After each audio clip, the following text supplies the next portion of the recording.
Hello everyone, আসসালামু আলাইকুম। কেমন আছেন সবাই? আশা করছি সবাই অনেক বেশি ভালো আছেন।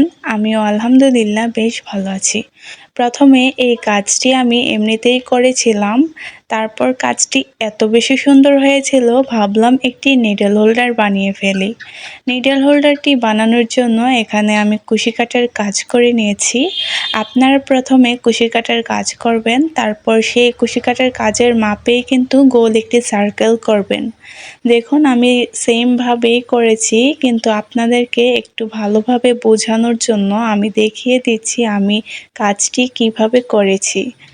আমি এই কুশি কাটার কাজের সাথেই সেমভাবে কাপড়টি রাখবো, তার জন্য এভাবে দাগ করে নিয়েছি।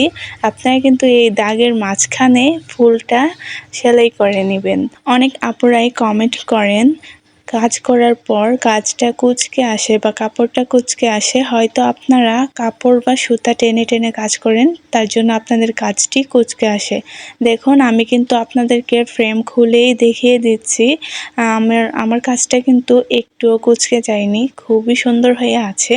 আমি কিন্তু কাপড় বা সুতা কোনোটাই টেনে কাজ করি না। আপনারা যখন ফ্রেমটা সেট করবেন তখন একটু ভালোভাবে সেট করবেন যেন পরে কাপড়টা লুজ না হয়ে যায়। আপনারা কিন্তু এক্সট্রা কাপড় রাখার চেষ্টা করবেন। সেক্ষেত্রে আপনারা যখন কুশি কাজের সাথে কাপড়টা সাইডে সেলাই করবেন তখন কিন্তু আপনাদের অনেকটাই সুবিধা হবে। দেখুন আমি কিভাবে কুশি কাজের সাথে কাপড়টা সুন্দরভাবে সেলাই করে নিচ্ছি। আমি যেভাবে সেলাই করছি আপনারা কিন্তু সেমভাবেই সেলাইটা করবেন। যেহেতু সাইডে কুশি কাটার কাজ হয়, সেক্ষেত্রে এই সেলাইটাই করতে হবে। এভাবে সেলাই করলে কিন্তু আপনারা যখন কুশি কাটার কাজ করবেন খুব সহজেই কাজটি করতে পারবেন। আপনারা সাইডের দাগের সাথে ম্যাচ করে পুরোটা লাইন কমপ্লিট করে নেবেন, তাহলে কিন্তু আপনাদের সেলাইটা অনেক বেশি সুন্দর হবে। আমার ভিডিওটি দেখে আপনি যদি একটু হলেও উপকৃত হয়ে থাকেন তাহলে প্লিজ আমার ভিডিওটিতে একটি লাইক করে দিবেন। আপনি যদি আমার চ্যানেলে নতুন হয়ে থাকেন তাহলে প্লিজ আমার চ্যানেলটি সাবস্ক্রাইব করবেন। আশা করছি আমার এই কাজটি আপনারা খুব সহজেই বুঝতে পেরেছেন, আর কিভাবে আমি হাতের কাজটি করেছি আপনারা যদি ভালোভাবে বুঝতে পেরে থাকেন তাহলে প্লিজ নিজেরা একটা এই নিডল হোল্ডার বানাবেন এবং আমার সাথে শেয়ার করবেন।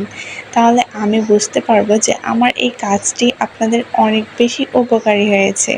দেখুন আমি একটুখানি জায়গা রেখেছি, এখানে আমি কিছু ফাইবার দিয়ে দিচ্ছি। আপনাদের কাছে যদি এই ধরনের ফাইবারগুলো না থাকে তাহলে কিন্তু আপনারা এখানে তুলা ইউজ করতে পারেন। যে আপুরা সবসময় হাতের কাজ করেন তাদের জন্য কিন্তু এই নিডল হোল্ডারগুলো খুবই প্রয়োজন। এতে করে সুই কখনোই হারিয়ে যাবে না, সব সময় এই নিডল হোল্ডারে রেখে দিলে সযত্নে থেকে যাবে। আপনারা চেষ্টা করবেন এরকম সুন্দর এবং কিউট নিডল হোল্ডারগুলো বাসায় তৈরি করার, তাহলে খুব সহজেই আপনারা সুই রাখতে পারবেন এবং সুই কখনোই হারাবে না। ফাইবার দেওয়া হয়ে গেলে এখন সাইডের যে একটুখানি জায়গা সেলাই করা হয়নি সেটাও আমি সুন্দরভাবে সেলাই করে দিয়েছি। আর আজকে আমি সাইডে কুশি কাটার কাজ করিনি, আমি কিন্তু দেখুন কুশি কাটার মতো এক ধরনের লেস আমি সাইডে লাগিয়ে নিচ্ছি। আপনাদের কাছে যদি মেশিন থাকে তাহলে কিন্তু আপনারা এটা মেশিনেও সেলাই করতে পারেন। আমার মেশিন আছে, তারপরে আমার মনে হলো আমি হাতেই কাজটা করি, কারণ হাতের কাজ করতে আমার অনেক বেশি ভালো লাগে। দেখুন আমি এই লেসটা চারো সাইডে সুন্দরভাবে সেলাই করে নিচ্ছি।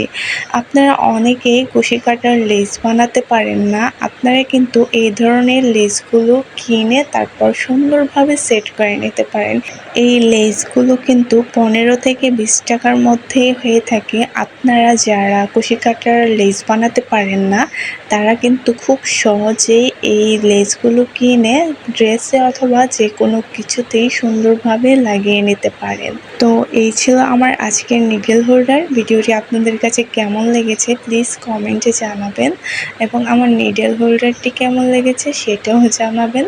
এই ছিল আমার আজকের ভিডিও। সবাই ভালো থাকবেন, সুস্থ থাকবেন। আল্লাহ হাফিজ।